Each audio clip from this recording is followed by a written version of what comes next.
আমি আমার ব্যক্তিগত জীবনে দেখেছি, যখন এয়ারপোর্টে দেখতাম এয়ারপোর্টে মানে আমরা অসৎ ব্যবসায়ী হোক, রাজনীতিবিদ হোক, তাদেরকে আমরা ভিআইপি মর্যাদা দিই, কিন্তু আমাদের রেমিটেন্স আর্নার যারা, তাদের সাথে আমরা অত্যন্ত খারাপ ব্যবহার করি, অপমানজনক ব্যবহার করি। এটা আমার সারা জীবনে একটা খুব দুঃখ ছিল, মনে হয়েছিল যে এটা আসলে অ্যালাউ করা উচিত না। যাই হোক, সেরকম মানসিকতা নিয়ে আমরা কাজ শুরু করেছি, কি করা যায়।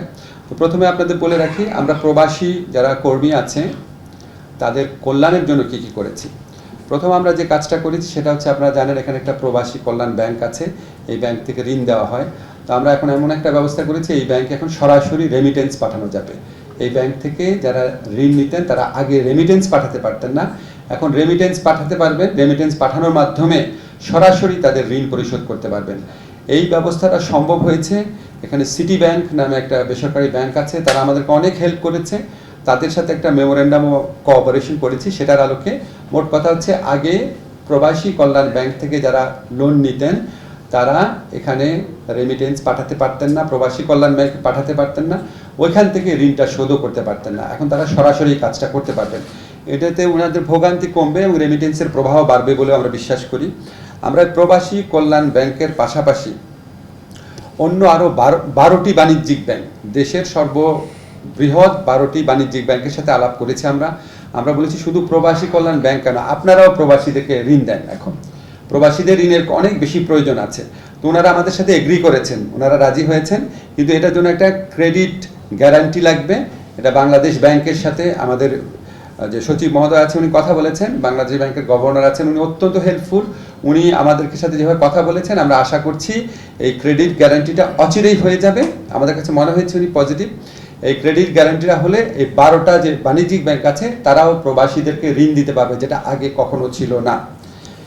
এর পাশাপাশি আমরা প্রবাসীরা আমরা লক্ষ্য করেছি যে ওনারা প্রবাসী কল্যাণ ব্যাংকের যে মূল শাখাটা, এখানে আসার ক্ষেত্রে অনেকের অনেক প্রতিবন্ধকতা থাকে, অনেক দূর প্রান্ত থেকে আসেন।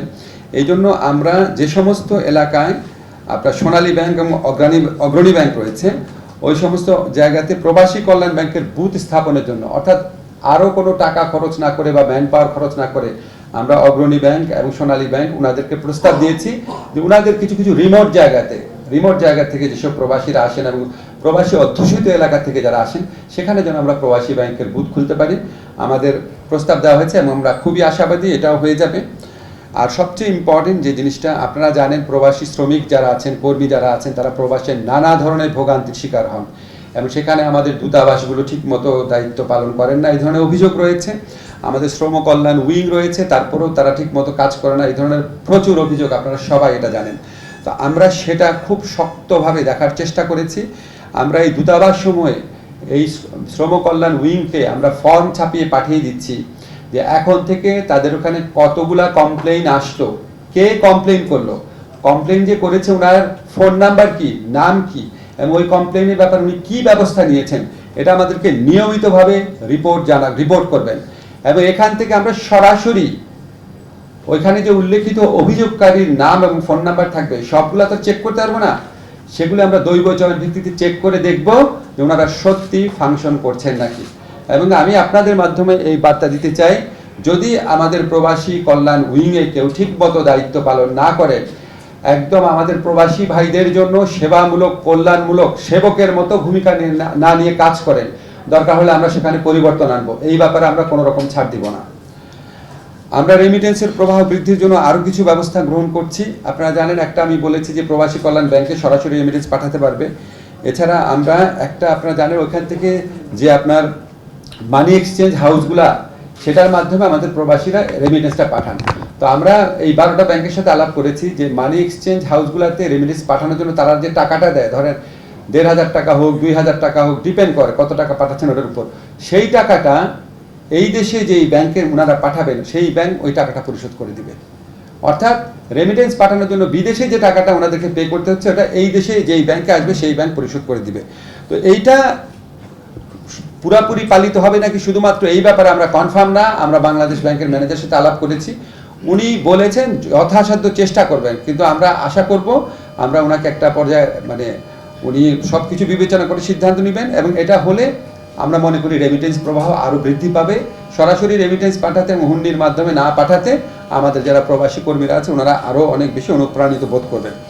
রেমিটেন্সের প্রবাহ বৃদ্ধির জন্য আমরা আরেকটা পদক্ষেপ হাতে নিয়েছি, সেটা হচ্ছে ওয়েজ আর্নার বন্ড ক্রয়ের ক্ষেত্রে এখন সর্বোচ্চ সীমা হচ্ছে 1 কোটি টাকা। আমরা সেটা বাতিল করার প্রস্তাব করেছি। এগেইন বাংলাদেশ ব্যাংকের অনুমোদন লাগবে, সহায়তা লাগবে। আমাদের মনে হয়েছে উনি এটা করে দিবেন, বেশ পজিটিভলি উনি এটা নিয়েছেন।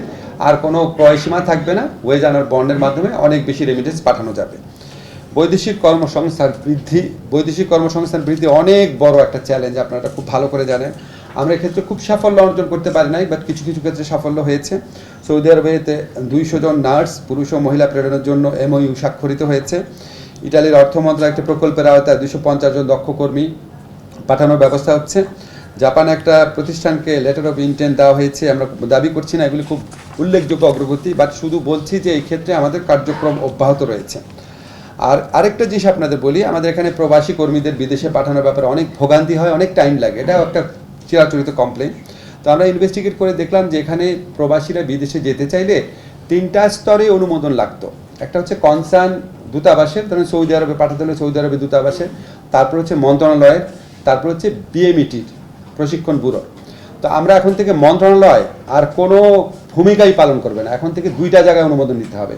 তো 3টা জায়গার পরিবর্তে যখন 2টা জায়গায় অনুমোদন নিতে হবে, তাহলে প্রবাসীদের এই বিদেশে যাওয়ার ক্ষেত্রে অনুমোদন প্রক্রিয়ায় যে ভোগান্তি, সেটা আমাদের হিসাব মতে অনেক কমবে এবং 15 থেকে 30 দিন সময় কমে যাবে। লিড টাইম আমরা বলি, ওনাদের যে যাওয়ার প্রস্তুতির যে সময়টা, সেটা যদি 3 মাস লাগতো আগে, এখন আমরা আশা করি এটা 2 থেকে 2.5 মাস লাগবে বড় জোর। আমরা চেষ্টা করবো অন্তত 1 মাস কমানোর জন্য।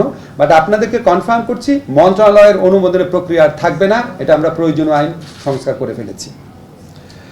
সেকেন্ড যে জিনিসটা হচ্ছে, এটা আপনারা সবাই জানেন যে প্রবাসীদের ক্ষেত্রে অনেক বড় একটা কমপ্লেইন থাকে, ওনাদের বাইরে পাঠানোর ক্ষেত্রে যত না খরচ অফিসিয়াল, তার চেয়ে অনেক বেশি খরচ হয়।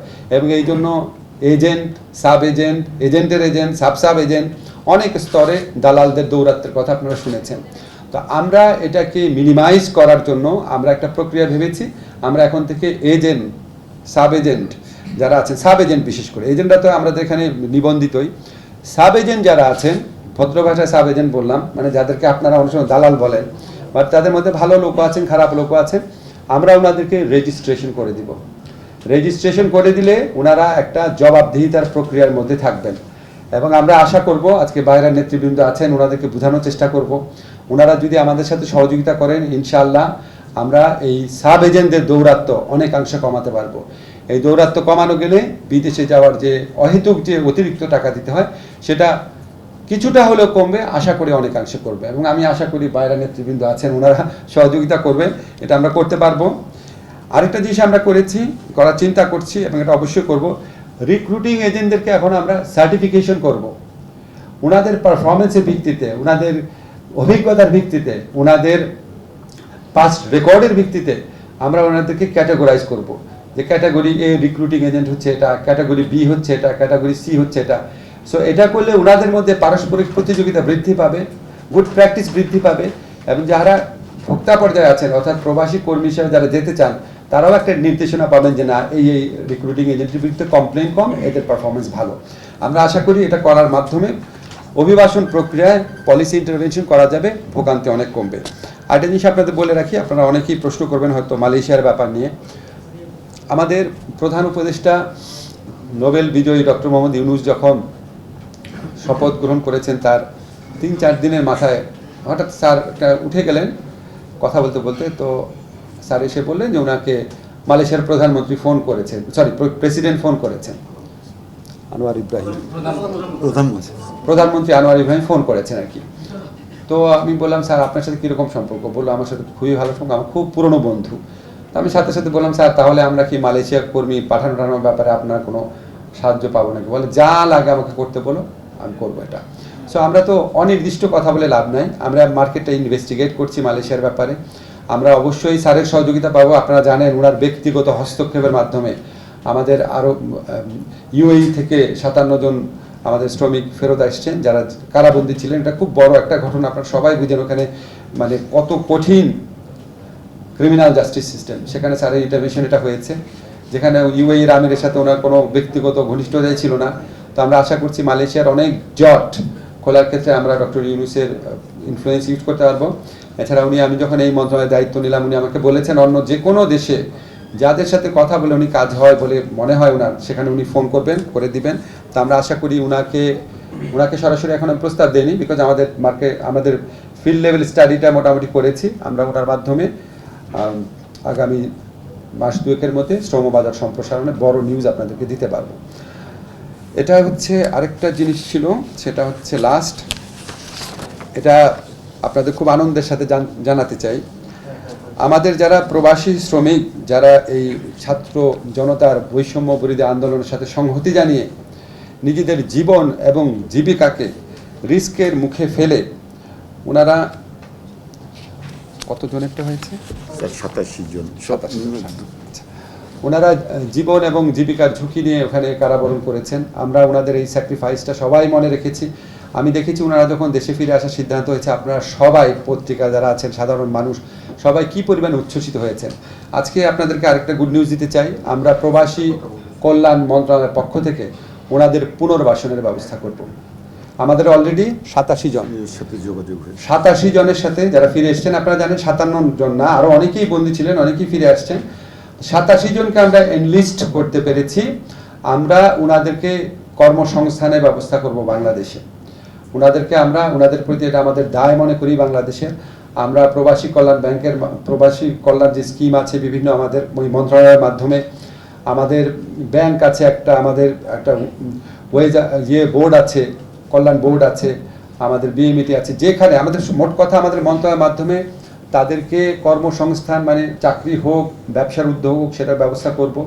দরকার হলে আমরা এখানে যারা প্রাইভেট সেক্টর আছেন, যারা খুব মানব কল্যাণের কাজ করেন, তাদের সাথে যোগাযোগ করব।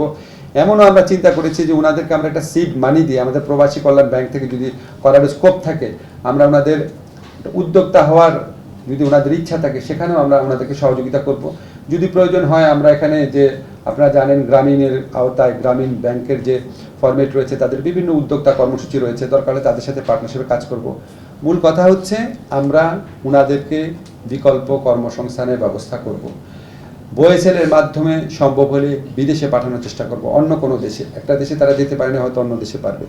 সম্ভব না হলে আমরা আমাদের প্রবাসী কল্যাণ মন্ত্রণালয়ের উদ্যোগে নেতৃত্ব দিয়ে অবশ্যই তাদের কর্মসংস্থানে আমরা সর্বাত্মক প্রচেষ্টা গ্রহণ করব। ধন্যবাদ আপনাদের। যদি কোনো স্পেসিফিক প্রশ্ন থাকে করতে পারেন, রিপিট করেন না প্লিজ। একটু একজন করে বলেন। আপনাকে ধন্যবাদ জানাই। আপনি খুব বেশ কিছু উদ্যোগ গ্রহণ করেছেন, যেগুলো খুবই অলরেডি কার্যকর পদক্ষেপ নিচ্ছেন, সেই জন্য আপনাকে ধন্যবাদ। আমার স্পেসিফিক প্রশ্ন হচ্ছে, মাইগ্রেশন কস্ট নিয়ে গত যে সরকারগুলো ছিল, প্রত্যেকটি সরকারই কমিটমেন্ট ছিল, মূল একটা এজেন্ডা ছিল যে মাইগ্রেশন কস্ট জিরো করবে। এই সরকারের প্রতি মানুষের অনেক আশা আকাঙ্ক্ষা আছে, এবং আপনি খুব আইন মন্ত্রণালয় খুব গুরুত্বপূর্ণ সিদ্ধান্ত নিয়েছেন। আশা করি এখানে আপনার কাছে অনেকে আশা করে জিরো কস্টের ব্যাপারে আপনি কি আবার এই উদ্যোগটা সফলভাবে করবেন কিনা। এরই পাশাপাশি রিলেটেড যেটা হচ্ছে যে প্রতিটি দেশেই কত টাকা মাইগ্রেশন কস্ট হবে সেটা নির্ধারণ করা থাকে বা আছে, বাস্তবে কোনো টাকায় সেটা মিল নেই। এটা রিলেটেড বিষয় যেটা বললাম। আর লাস্ট আপনার হচ্ছে যে শ্রমবাজারে একটা স্থবিরতা আছে বর্তমান সরকার আসার পরে, আপনি অলরেডি উদ্যোগের কথা বলেছেন, আরো যদি ডিটেইলস থাকে আপনার। ধন্যবাদ। আচ্ছা, ধন্যবাদ। একটা হচ্ছে কি, জিরো কস্ট বলতে বুঝিয়েছেন ওনারা যে মানে নন ডকুমেন্টেড কস্ট, যেটা যেটা বিভিন্ন মানে দুর্নীতিমূলকভাবে দিতে হয়, সেটা তো জিরো করার তো লক্ষ্য আমাদের থাকবেই। তবে আমাদের প্রাথমিক লক্ষ্য হচ্ছে এজেন্টদেরকে দায়বদ্ধতার, সাব এজেন্টদেরকে দায়বদ্ধতার মধ্যে এনে যত পারা যায় ভোগান্তি থেকে রক্ষা করার কি। আমাদের মূল অবজেক্টিভ হচ্ছে যেই টাকাটা ওনাদেরকে বৈধভাবে দিতে হয়, তার বাইরে যেন 1 টাকাও দিতে না হয়। কিন্তু আমাদের তো কোনো ম্যাজিক ফর্মুলা নাই, আমরা আস্তে আস্তে আগাবো, যতদিন যাবে তত এই কস্টটা কমে আসবে, এই লক্ষ্যে আমরা কাজ করবো, এটা আপনাদেরকে আমরা প্রতিশ্রুতি দিচ্ছি। আর একটা কর্মবাজারের যেটা বলেছিলেন স্থবিরতা আছে, এটা তো আন্তর্জাতিক বাজারে স্থবিরতা থাকলে আমাদের কিছু করা নাই। যেমন মালয়েশিয়া সব দেশ থেকেই বন্ধ করে দিয়েছে, এখন প্ল্যান্টেশন সেক্টরে কিছু লোক নেওয়ার চেষ্টা করছে হয়তো। তো এটা আমরা চেষ্টা করব, আমরা একটু অন্য নতুন মার্কেট খোঁজার চেষ্টা করছি। পূর্ব ইউরোপিয়ান কিছু দেশে কিছু মার্কেট ওপেন হচ্ছে, সোভিয়েত ইউনিয়নের মার্কেট ওপেন হচ্ছে রাশিয়াতে। তবে সেখানে আবার এক ধরনের রিস্ক আছে পূর্ব ইউরোপের কথা বলে, ওনারা আসলে ওখানে থাকেন নাকি চলে যান, কোনো রিস্কে পড়েন নাকি, সো সেটা আমাদেরকে খুব থরলি ইনভেস্টিগেট করতে হবে। আমরা চেষ্টা করব নতুন নতুন বাজার সম্প্রসারণের চেষ্টাও করব। আপনাদেরকে একটা তথ্য একটু জানাতে চাই, এখানে আমাদের প্রশ্নকর্তা বললেন যে প্রবাসী কল্যাণ, যারা ফেরত আসছেন ওনার এয়ারপোর্টে বেটার ব্যবহার পাচ্ছেন। আপনাদেরকে এখন একটা স্পেশাল তথ্য দিতে চাই, সেটা হচ্ছে আমরা আমাদের চিফ অ্যাডভাইজারের অত্যন্ত আগ্রহ আছে, ওনার উৎসাহ আছে, ওনার নেতৃত্ব থাকবে এখানে। আমরা আমাদের যারা রেমিটেন্স যোদ্ধা আছে ওনাদেরকে এয়ারপোর্টে ভিআইপি সার্ভিস দিব। একজন ভিআইপি যখন এয়ারপোর্টে যান, যাওয়ার পর ওনার দেখেন না, ওনার লাগেজ নিয়ে একজন সাথে সাথে থাকেন, ওনাকে চেক ইন করার সময় পাশে একজন থাকেন, ইমিগ্রেশন করার সময় পাশে একজন থাকেন। প্রত্যেকটা স্তরে, প্রথম স্তরে আমরা মধ্যপ্রাচ্য টার্গেট করেছি, ইউরোপটা পরে করব। মধ্যপ্রাচ্যে যাওয়া যাচ্ছে, মধ্যপ্রাচ্যে আমাদের অধিকাংশ শ্রম বাজার আপনারা জানেন। প্রথম স্তরে মধ্যপ্রাচ্যে যে সমস্ত শ্রমিক, যে সমস্ত কর্মীরা যাচ্ছেন, ওনারা যখন ফেরত আসবেন একজন ভিআইপি যেরকম ট্রিটমেন্ট পান, লাউঞ্জ ব্যবহার আমরা চিন্তা করছি পরে, এটা অনেক পরের কাজ। এখনকার স্তরে আমরা আগামী 2 সপ্তাহ থেকে 1 মাসের মধ্যে যেটা করব, লাউঞ্জ ব্যবহার ছাড়া বা সেপারেট যে আপনার ইমিগ্রেশনের একটা কাউন্টার ব্যবহার করা ছাড়া, ওটা আমাদের অনেক কর্তৃপক্ষের সাথে কথা বলতে হবে। কিন্তু এয়ারপোর্টে যাওয়ার পর ওনার মধ্যে যে একটা অসহায় অবস্থা আছে, কোন গেট দিয়ে ঢুকবেন, তারপরে আপনার চেক ইনটা কীভাবে করবেন, কোনো ফর্ম থাকলে কীভাবে ফিল আপ করবেন, ইমিগ্রেশনে কোনো একটা কাগজ চাইলে অস্থির হয়ে যান, বুঝতে পারেন না, প্রত্যেকটা স্তরে পাশে দাঁড়িয়ে হেল্প করবে প্রবাসী কল্যাণ ডেস্কের কর্মী। দরকার হলে আমরা আউটসোর্সিং এর মাধ্যমে নতুন ছেলেদেরকে ট্রেনিং দিয়ে নিয়োগ করব। সেটা আমরা 2 সপ্তাহ থেকে 1 মাসের মধ্যে বাস্তবায়ন করব। এবং একজন প্রবাসী যেন কোনো অবস্থাতেই এয়ারপোর্টে হয়রানির শিকার না হন, অসহায় অপমানিত বোধ না করেন, এই ব্যাপারে আমাদের জিরো টলারেন্স থাকবে, এটা আমরা অবশ্যই নিশ্চিত করে ছাড়বো। প্রত্যেকটা মিডল ইস্টের দেশে ভালো একটা ল ফার্মের সাথে এঙ্গেজ করার চিন্তা করছি। আমরা এখানে লিগ্যাল সাপোর্ট দেওয়ার জন্য এখানে সেন্ট্রালাইজড একটা মনিটর সিস্টেম করার চেষ্টা করছি। আমরা চেষ্টা করছি প্রতিটা নির্যাতনের ঘটনাতে ওইখানকার আইনগত প্রতিকার যতটুকু ব্যবস্থা আছে সেই ব্যবস্থা নেওয়া যায় নাকি দেখার জন্য। এটা অনেক বড় চ্যালেঞ্জ ভাই, বুঝতেই পারছেন। এটা আমরা যা শুরু করেছি এবং এটা আমাদের জন্য অত্যন্ত বেদনাদায়ক ব্যাপার। আমরা যখন ওই সমস্ত নিউজ পড়তাম যে তারা তো ওখানে গেছে কাজ করার জন্য, তারা তো হ্যারাস্ট হওয়ার জন্য, টর্চার হওয়ার জন্য যায় নাই। এখন আপনাকে আমি এখনই অনেক বড় কিছু বলতে পারবো না, কিন্তু এটা আমাদের বিবেচনায় আছে।